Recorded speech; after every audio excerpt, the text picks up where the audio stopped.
Debate Brasil, produzido pela AEPET, Associação dos Engenheiros da Petrobras, e transmitido para todo o país por uma rede de TVs comunitárias. Nós vamos conversar hoje com o Dr. Guilherme Estrela, diretor de Exploração e Produção da Petrobras. Essa diretoria é que realizou esse feito épico, né, admirado hoje em escala planetária, da descoberta das grandes reservas brasileiras de petróleo no pré-sal. A Petrobras, antes do pré-sal, já tinha cometido outras façanhas, né? Como, por exemplo, descobrir aquele campo gigante de Majnun, no Iraque, que depois o governo iraquiano tomou de volta. Mas o que se tem lido na nossa mídia é que a pesquisa no pré-sal só foi começada ou acelerada depois da reforma constitucional de 1997, que acabou com o monopólio estatal do petróleo. Antes a Petrobras já não trabalhava no pré-sal? Vamos lá. Não tem nada a ver a história da exploração e da produção, das atividades da exploração e produção da Petrobras com a quebra do monopólio. Do ponto de vista da competência, da dedicação e do compromisso da Petrobras para com o Brasil. E quando eu falo da Petrobras, são das nossas equipes técnicas, né? Antes da quebra do monopólio, fomos para águas profundas, descobrimos os grandes campos de águas profundas, né? Antes da quebra do monopólio, fomos para a plataforma continental, descobrimos todos os campos da plataforma continental brasileira, né? Antes da quebra do monopólio, descobrimos inúmeras bacias sedimentares brasileiras, onde temos hoje produção de petróleo, como a bacia Potiguar, né? Intensificamos sempre as atividades exploratórias em terra e no mar. E depois da quebra do monopólio, a área de exploração e produção da companhia não se modificou. Repito, não modificou seu empenho, seu compromisso com o Brasil, com a Petrobras e com o Brasil. A descoberta do pré-sal faz parte dessa história, né? Com monopólio ou sem monopólio, nós somos uma empresa que muito arrojada em termos de exploração, principalmente. Isso diferencia a Petrobras de outras empresas estrangeiras, com certeza. A empresa é uma empresa muito... nós não temos a chamada aversão ao risco exploratório, né? Então a empresa tem esse passado, quer dizer, a descoberta do pré-sal pertence a essa cultura que nós temos, né? E a quebra do monopólio, ela veio apenas a realçar esse aspecto, onde nós, apesar do mercado brasileiro de exploração e produção estar aberto aos investimentos das empresas estrangeiras, e os investimentos foram pífios, completamente pífios em relação aos investimentos que a Petrobras continua a fazer no Brasil.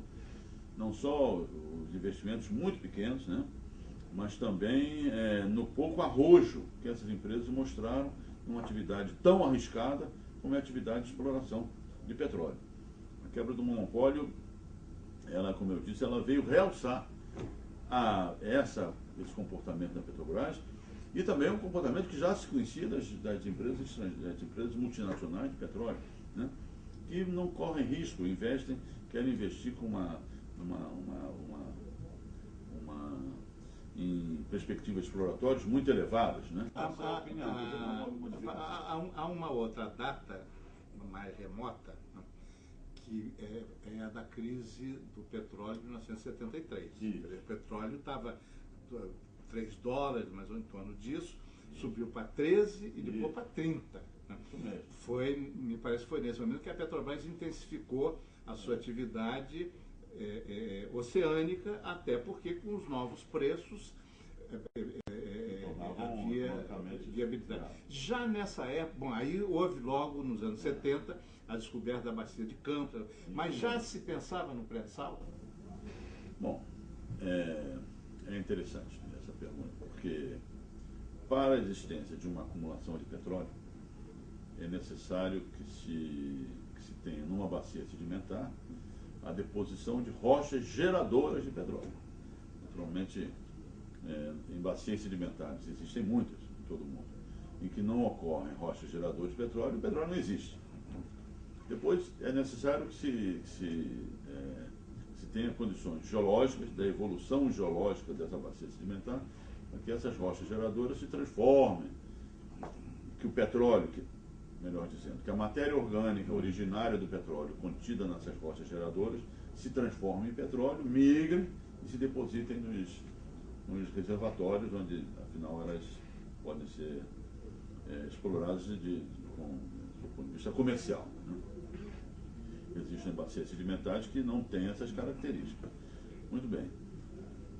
Com o grande investimento que a Petrobras sempre fez na capacitação dos nossos técnicos e profissionais, nós somente pudemos definir com um pouco maior de precisão, se é que em geologia, interpretação geológica, a gente possa falar em precisão, mas de certa forma com bastante rigor científico. Isso que a gente chama de sistema petrolífero, definir as rochas geradoras, definir os meios, as vias de migração do petróleo depois de gerado até formar as acumulações, né? Isso só veio acontecer na década de 80, né? Então, só na década de 80 que nós viemos a conhecer que o nosso petróleo, a grande maioria do nosso petróleo, é gerado em rochas pré-salinas, abaixo da seção de sal. É o pré-sal. Essa terminologia pré-sal, ela está sendo aplicada por todo mundo, inclusive por nós, a um determinado tipo de reservatório que recebeu esse óleo que veio de baixo, e como o sal é uma camada absolutamente impermeável, ele se acumulou nessas rochas porosas de um tipo muito especial que existe embaixo do sal, imediatamente embaixo do sal. Se a gente for olhar de cima para baixo, o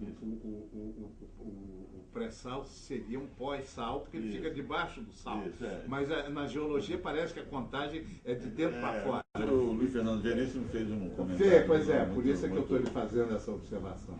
Muito curioso, né, e prosaico, que é isso mesmo, mas nós, geólogos, analisamos de baixo para cima, porque é a sucessão, né, cronológica do empilhamento das rochas numa bacia sedimentar. Então, o que está em cima é mais novo do que está embaixo, logo o que está embaixo é pré, né? Muito bem, mas complementando a pergunta, quer dizer, a atividade exploratória, ela sempre é focada na abertura de novas fronteiras exploratórias, né? Que disso vivem as empresas petrolíferas, né? Então, é buscar sempre o novo, é sempre buscar, enfim, situações não anteriormente vislumbradas em termos de prospectividade exploratória. Então, isso as equipes de exploração trabalham nisso permanentemente, sempre, ininterruptamente, não, né?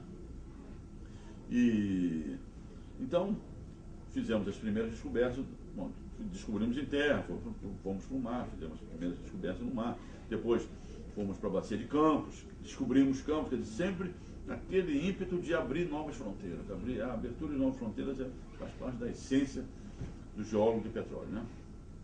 Muito bem. E estávamos num momento em que a bacia de Campos já tinha praticamente esgotado a sua prospectividade em termos de grandes acumulações, os grandes campos de Marlim, Albacora, Roncador, Albacora Leste, Barracuda, que já tinham sido descobertos, de modo que urgia a abertura de novas fronteiras. Então, foi o que aconteceu já mais recentemente. Quer dizer, espalhamos as sondas por outras bacias, né? Bacias que até o momento não tinham respondido, mas que pelo seu próprio grau de incerteza, né? E aí que abro um parênteses, a incerteza na atividade geológica é um fator positivo. A incerteza? A incerteza, porque a acumulação de petróleo é uma excepcionalidade da natureza, porque senão em todo mundo existiu petróleo, em condições comerciais. Então a maioria, em geral, a maioria dos dados que a gente tem são dados negativos em relação à prospectividade. Quando a gente tem pouco dado, isso é uma coisa que valoriza a área. E isso é interessante, né? Então a análise de risco de uma bacia com pouco dado, se matematicamente aquilo pode ser considerado negativo, não. Para o geólogo de petróleo aquilo é uma coisa positiva. Muito bem. Então partimos para bacias que pela sua dimensão e pelo seu pouco grau de conhecimento, pelo menos no que respeita a bacias inteiras, às vezes temos conhecimento sobre pequenas partes da bacia, mas sobre a bacia inteira. E a bacia de Santos era uma bacia que se mostrava com grandes dimensões, né? Com o investimento exploratório concentrado em águas rasas, né? Com resultado extremamente modesto. Tínhamos apenas o campo de Merluza, descoberto ainda naquela fase dos contratos de risco pela Shell. Inclusive eu era superintendente do SEMPRE, aquilo tinha uma economicidade. O SEMPRE, só para esclarecimento do nosso CNPq, é o Centro de Pesquisa, que é uma organização pioneira e referência internacional. Eu fui superintendente do SEMPRE durante 6 anos, geral, sempre, né? E participei. A Merluza era considerado mais ou menos antieconômico, mas afinal se completou. A Shell opera o campo até hoje, né? Desculpe, nós operamos o campo, mas tem a parceria com a Shell naquele negócio daquela fase dos contratos de risco. E estava lá a bacia de Santos, né? Uma bacia gigantesca que vai de Florianópolis, uma situação, uma entidade geológica que a gente chama de Arco de Florianópolis, até o Arco de Cabo Frio, aqui no Rio de Janeiro, é a grande bacia de Santos, praticamente inexplorada, como eu disse, concentração das nossas atividades em águas raras, com resultados muito modestos. Muito bem. Começamos então já tendo os blocos adquiridos, né, em leilões da ANP, né, deslocamos sondas para começar a testar essas novas situações em expectativa, porque como eu disse, estavam num ponto da bacia de Campos já de algum estado avançado de exploração, e necessitávamos com urgência de abrir novas fronteiras. E assim fomos e perfuramos um poço em águas profundas, e esse poço atravessou uma espessa camada de sal, né, que não é comum na bacia de Campos. Campos do Sal é menos espesso, ele se movimentou muito, abriu janelas, por isso que o óleo veio, não encontrou a capa impermeável do sal, o óleo veio para cima, né? E começamos a perfurar, atravessamos essa espessa camada de sal, atravessamos umas centenas de metros de uma rocha diferente, que o pessoal não conhecia muito bem e tal. Entramos numa rocha vulcânica e perfuramos algumas centenas de metros, se não me engano, essa rocha vulcânica. Esse poço ficou caríssimo naquela época, isso foi em 2005, mais de 200 milhões de dólares, um poço caríssimo, né? E na avaliação desse poço, aplicamos tecnologias novas em termos de avaliações contínuas, que a gente chama de perfilagem, são os perfis, né? E aplicamos perfis novos, tecnologias novas. E vimos que embaixo do sal, nessa rocha pouco conhecida, havia indicações de hidrocarbonetos. Esse poço foi avaliado, produziu, e desse momento em diante, houve na área de exploração um movimento de reavaliação de todas aquelas ocasiões pretéritas em que nós já havíamos ultrapassado essa mesma rocha, esse mesmo tipo de rocha, e que não havia essas ferramentas com tecnologia avançada para nós detectarmos a presença de hidrocarbonetos. E vimos que em inúmeros poços no passado que tínhamos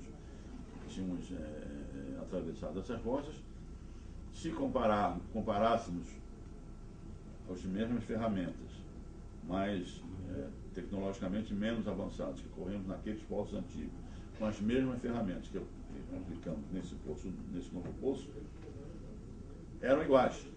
Ora, se eram iguais e que não detectavam hidrocarbonetos, que foi detectado pela nova ferramenta, logo nas outros poços, por analogia também, poderia haver petróleo. Muito bem.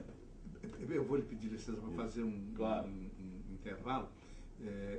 Eu já ia deixar outra pergunta, mas falta o senhor completar essa explicação. Então, depois do intervalo, voltamos a essa questão digamos, que poderia talvez fazer a ousadia tecnológica da Petrobras. Até já. As mulheres já superaram muitas barreiras. Chegou a hora de superar mais uma, o medo de falar da violência. Ligue 180, Central de Atendimento à Mulher. A gente ouve, orienta e te apoia. O serviço é gratuito, confidencial e atende 24 horas. Uma vida sem violência é um direito de todas as mulheres. Ministério da Saúde, Secretaria Especial de Políticas para as Mulheres. Brasil, um país de todos e de todas. Esse é o programa Debate Brasil, produzido pela AEPET, Associação de Engenheiros da Petrobras, e transmitido por uma rede de TVs comunitárias para todo o país. Nós estamos conversando hoje com o Dr. Guilherme Estrela, diretor de Exploração e Produção da Petrobras, e um dos responsáveis por essa descoberta fantástica que são as reservas brasileiras de petróleo no pré-sal.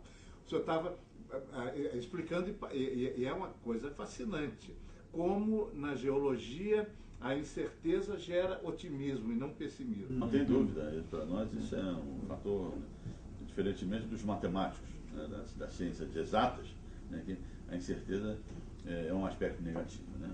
Muito bem.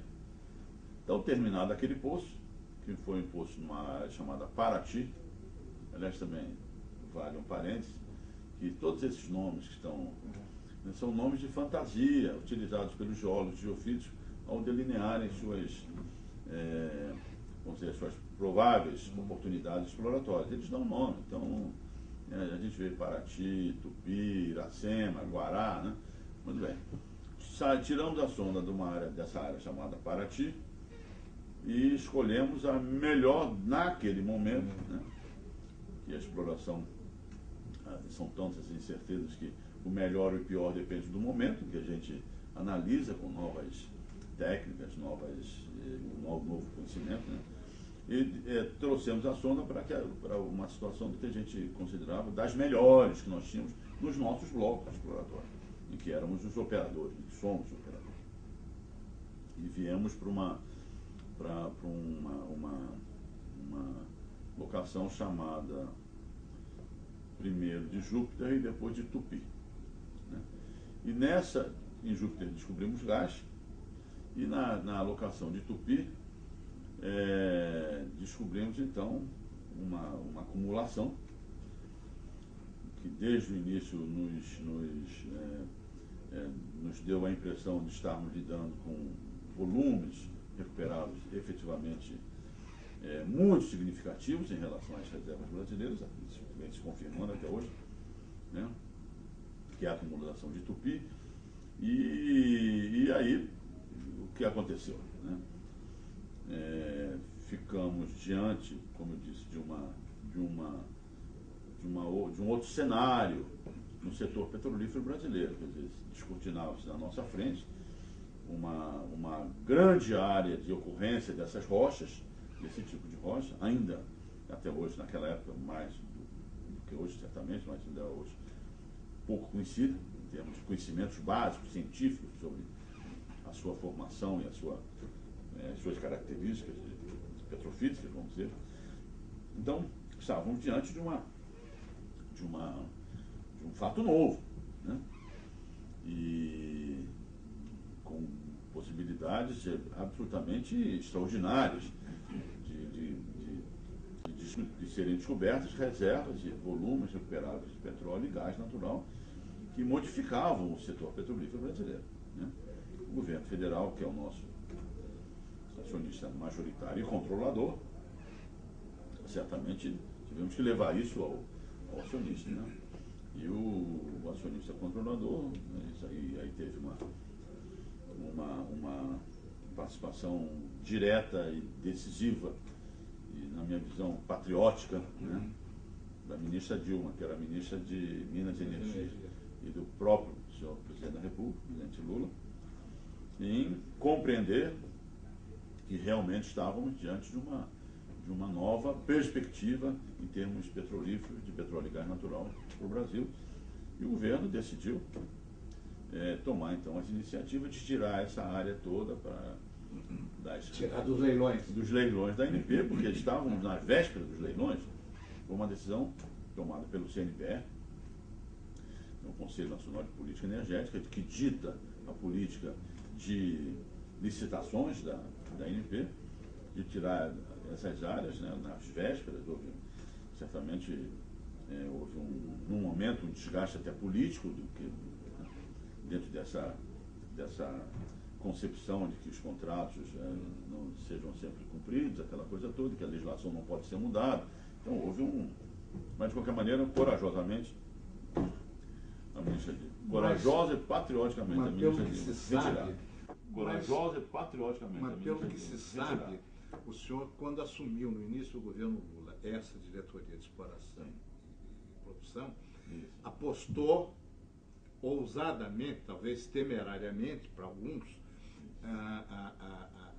nessa pesquisa, né, que ampliou exponencialmente as reservas da Petrobras. Em algum momento o senhor achou que podia dar errado? Não, deixa eu colocar as coisas nos seus devidos lugares. Como eu disse no início, a atividade exploratória é uma atividade contínua. E nós trabalhamos na abertura de novas fronteiras. Essa que foi o grande motivo, que não é diferente de toda a história das áreas de exploração das empresas petrolíferas. De quando se esgota ou se está próximo ao esgotamento de uma fronteira exploratória, é necessário que se busque outra. Eu até digo, de uma maneira certamente exagerada, que para a área exploratória da Petrobras, o pré-sal já está descoberto. Né? Quer dizer, a abertura dessa nova fronteira exploratória já foi conseguida. Nós estamos trabalhando em outras fronteiras. Que já vai ter o pré-sal 2, o pré-sal 3. Não é o pré-sal 2, mas de qualquer maneira, na abertura de novas fronteiras, né? Muito bem. Mas então, o que aconteceu foi isso, quer dizer, nós estávamos concentrados na bacia de Campos, era necessária a abertura de novas fronteiras com o espalhamento de nossas sondas. E isso fomos também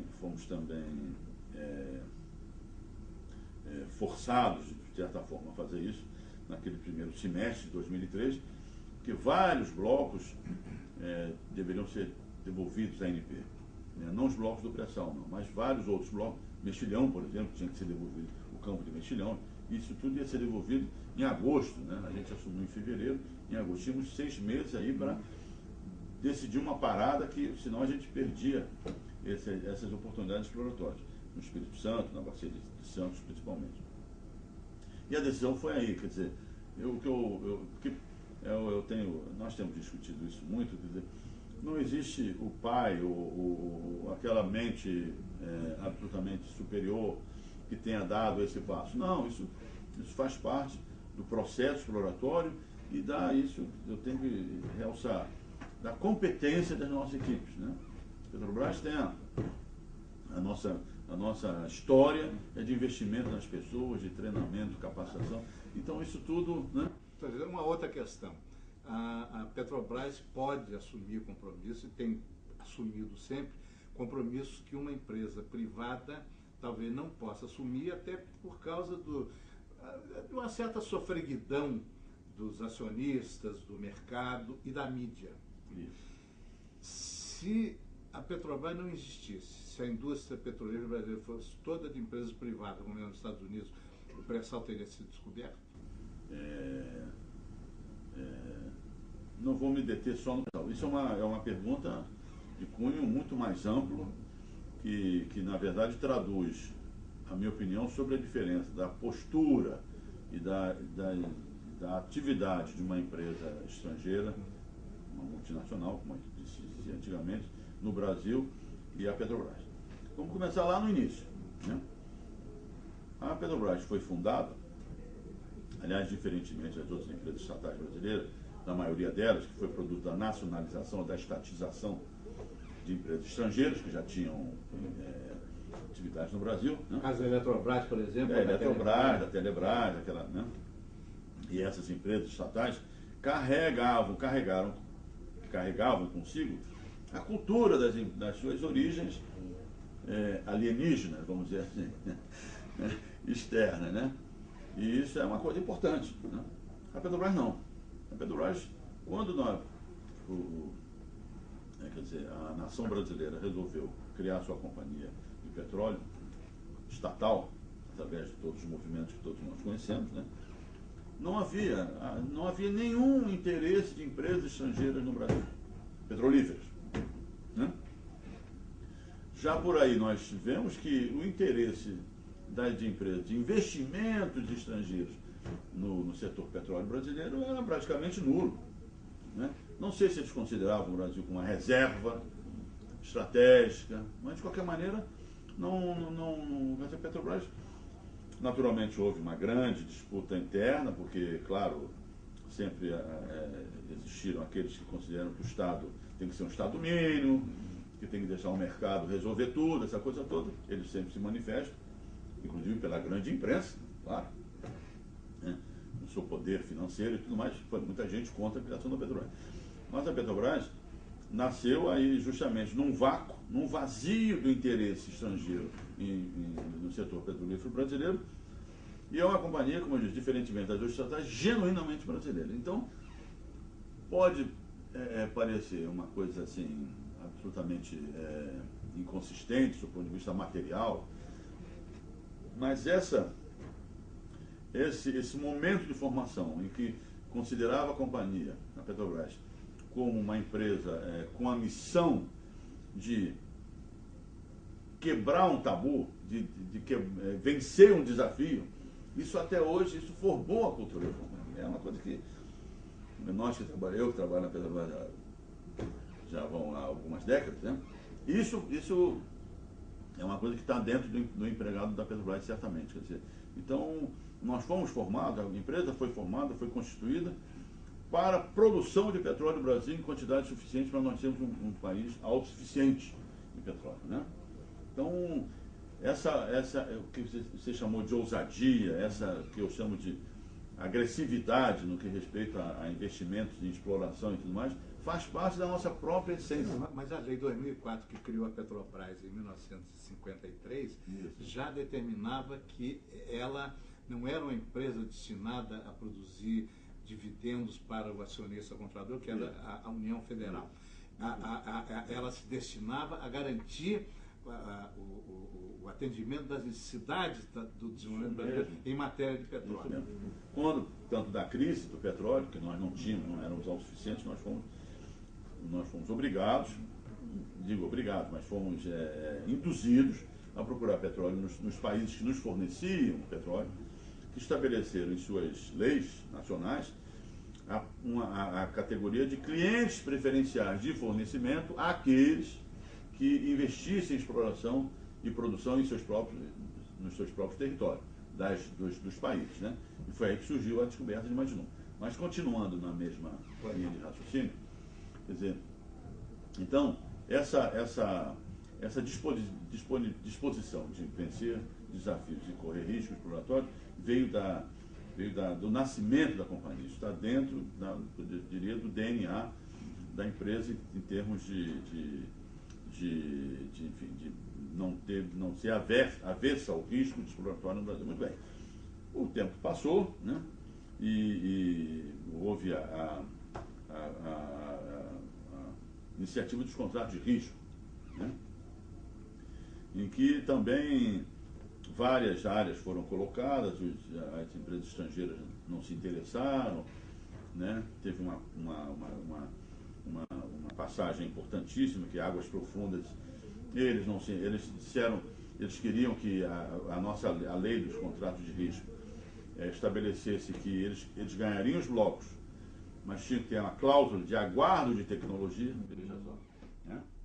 Talvez por isso é que o presidente Geisel, ao anunciar os contratos de risco, chorou no pronunciamento que ele fez. Talvez tenha sido por isso, né?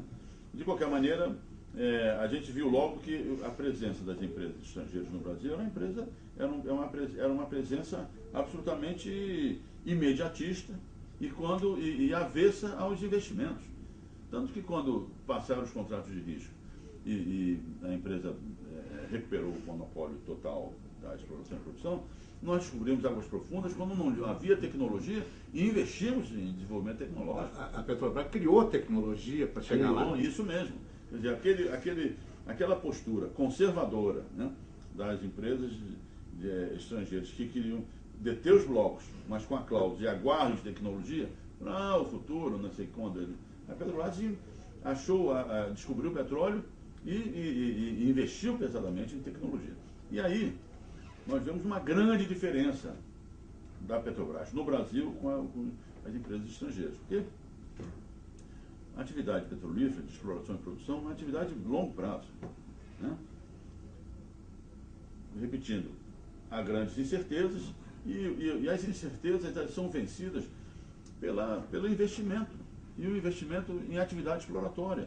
E justamente o acúmulo de dados, o estudo desses dados contínuo e permanente, que melhoram a capacitação das companhias em achar, no final das contas, ter sucesso nas suas atividades. E essas empresas, com a queda do monopólio, tinham os blocos, esses pequenos blocos, esses blocos que, enfim, foram licitados, e se mantiveram com essa postura conservadora, né?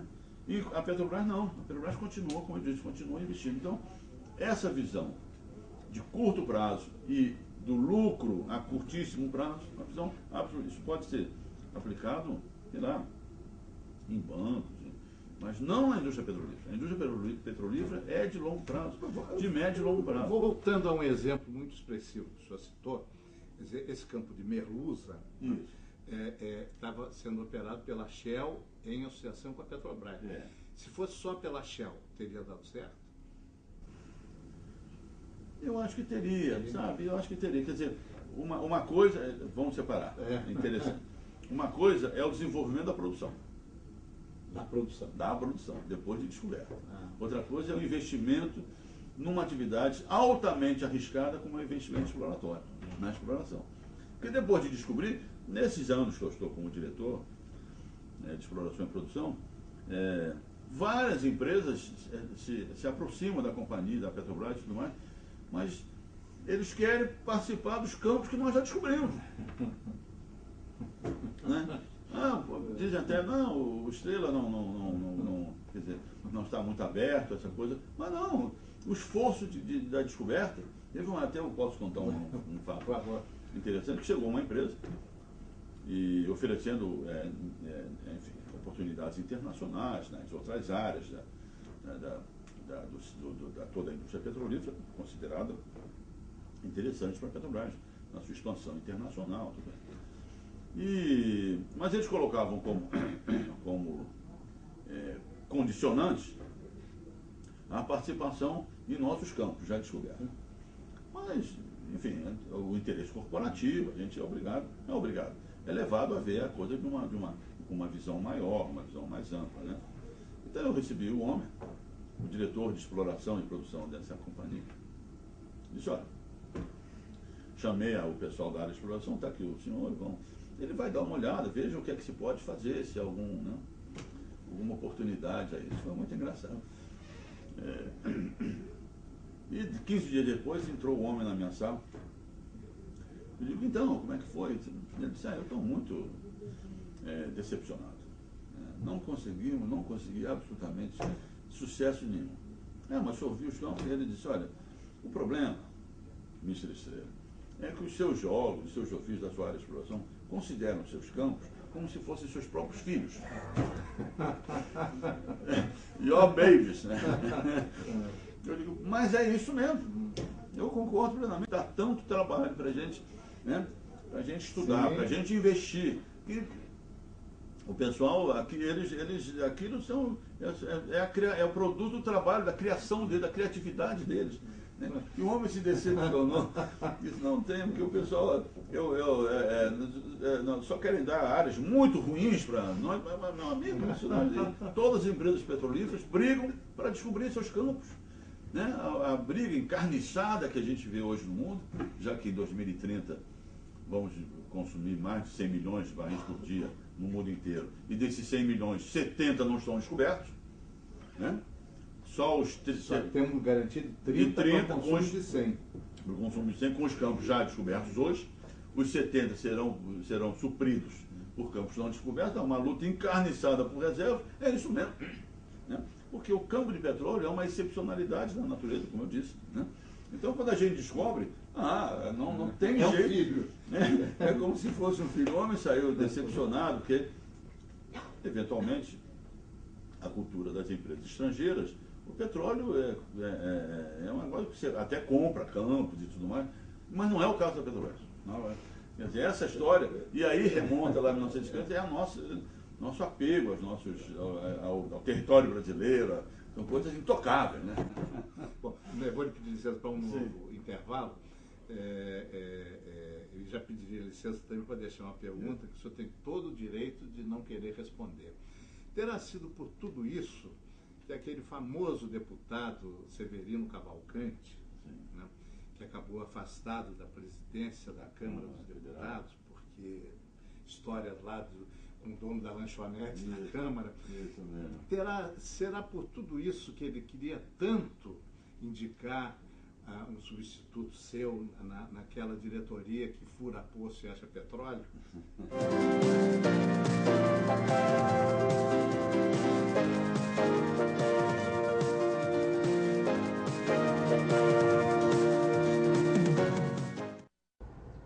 Debate Brasil sorteará livros, boa parte deles doadas por autores entrevistados na parte cultural do nosso programa, o Livros na Mesa, entre todos os nossos telespectadores. Todos aqueles que tiverem interesse, por favor, acesse a página da AEPET, Associação de Engenheiros da Petrobras, na internet. O endereço é www.aepet.org.br. Lá você poderá se inscrever e, quem sabe, vir a ser brindado por esse sorteio, onde nós procuraremos difundir um pouco mais da nossa literatura.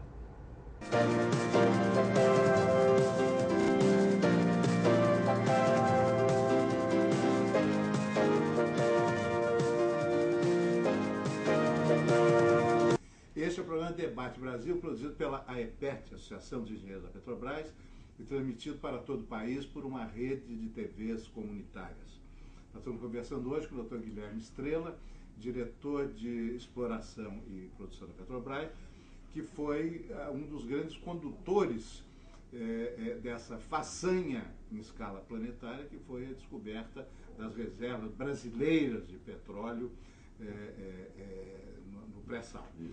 Houve um momento, anos atrás, em que o então presidente da Câmara dos Deputados, deputado Severino Cavalcante, queria impor a indicação de um novo diretor de exploração e produção da Petrobras, e ele nem sabia direito como era o nome da diretoria, daquela diretoria que fura poço e acha petróleo. Ele terá sido instrumento, vamos dizer, de interesses antinacionais? Não acredito, francamente não acredito. Vamos lá. Primeiro, é o seguinte,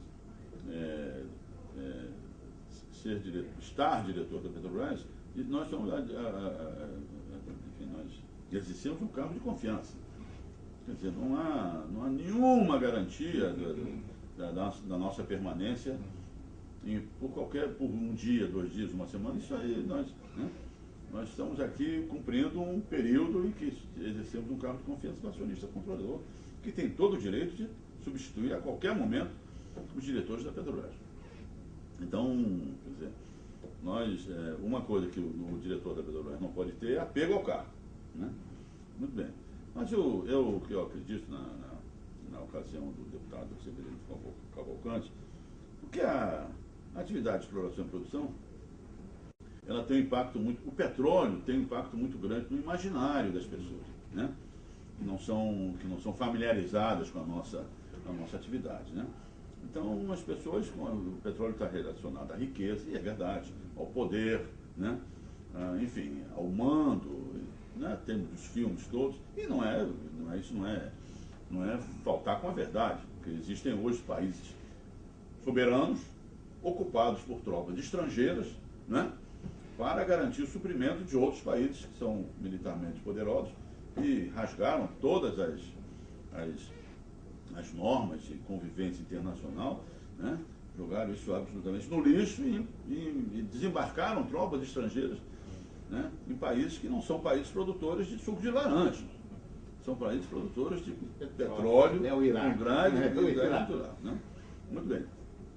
Então o petróleo tem esse negócio. E talvez no imaginário das pessoas não familiarizadas esteja presente uma atividade que é furar um poço de petróleo em qualquer lugar, alguma coisa, e achar uma grande riqueza, né? Isso cria uma certa imagem romântica do que seja a atividade de exploração, que é uma atividade extremamente estressante, porque largas somas de investimentos são despendidas, né?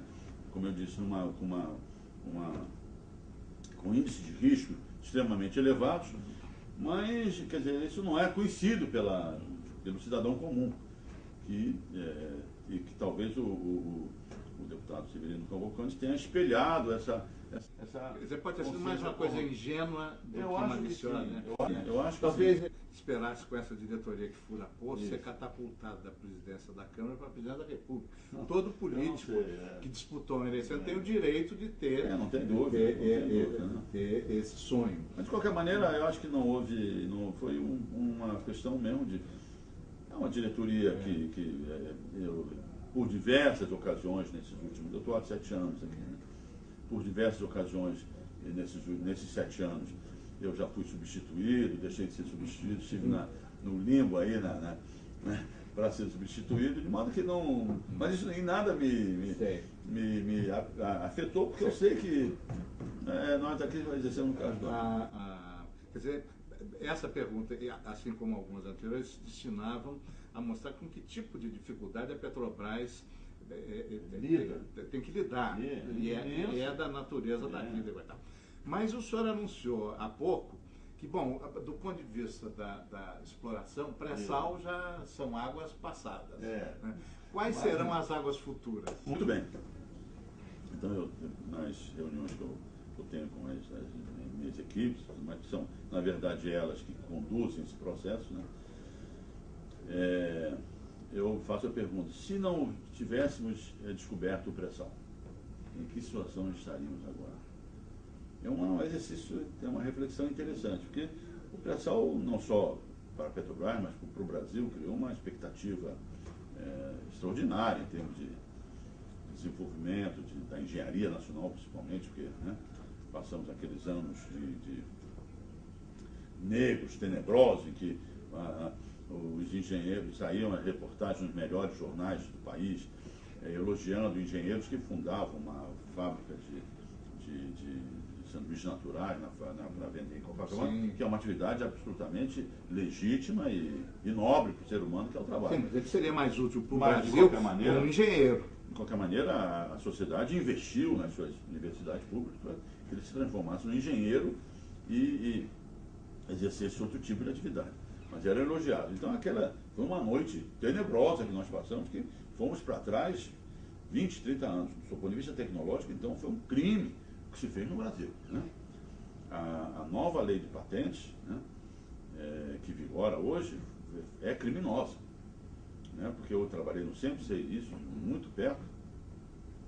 A gente patenteava o processo e não patenteava o produto. Todos os tigres asiáticos, que a gente chama, né, eles, por isso que a gente das conversas, né? Quer dizer, que o país tal copiou muito, né? Ele não copiou, ele fez o mesmo produto usando um processo diferente. E nós, sempre tinha inúmeras patentes, né, que a gente patenteava, que a gente quebrava a patente no processo, porque nós só aceitávamos na patente o processo, na patente o processo, e não o produto. E essa nova lei, ela patenteia o produto. ela quebra um dos principais fatores de desenvolvimento, causas do desenvolvimento tecnológico dos países, que é justamente se adaptarem às suas condições locais, em termos de matéria-prima, para aplicado ao mesmo processo, modificando o processo, patenteando o processo para obter o mesmo produto. Quer dizer, essa lei prejudicou muito a Petrobras. Muitíssimo.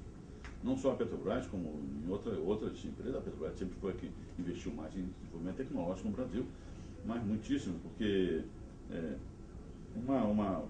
o Indigo Blue, que essa é uma das primeiras patentes da Petrobras, que era das calças jeans, né, a cor azul, né?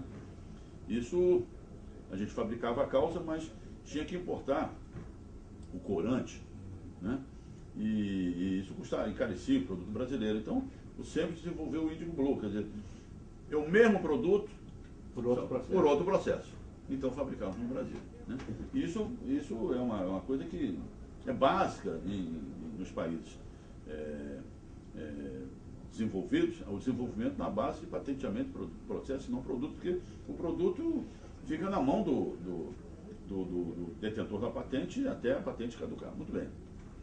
De qualquer forma, a empresa até hoje investe muito, né, em ciência e tecnologia, e essas novas descobertas no pré-sal, né, elas, para a parte de exploração, nós já estamos procurando outras fronteiras. E temos um grande desafio, que nós não produzimos petróleo entre o Amapá e o Ceará. É uma vasta área de bacias sedimentares, onde já produzimos um petróleo Pais 11, petróleo de excelente qualidade, em águas rasas, mas foi uma pequena acumulação que durou 3 meses lá e não produzimos mais. E até hoje estamos naquela área geologicamente muito complexa, né, ligada muito à separação entre os dois continentes, africano e sul-americano, e é uma área com produção zero, né? Então, aquela área, bacias terrestres, né, mais antigas, mas que têm aparentemente condições de ter petróleo, né? O Nordeste setentrional, o Nordeste Atlântico, Sul-Atlântico todo, entre o último campo que nós temos, é um pequeno campo de gás em Alagoas, né? As águas profundas do Nordeste, são todas fronteiras exploratórias em que nós estamos... A Petrobras está de olho lá. Nós estamos já com bastante empenho, né, para abrir novas fronteiras.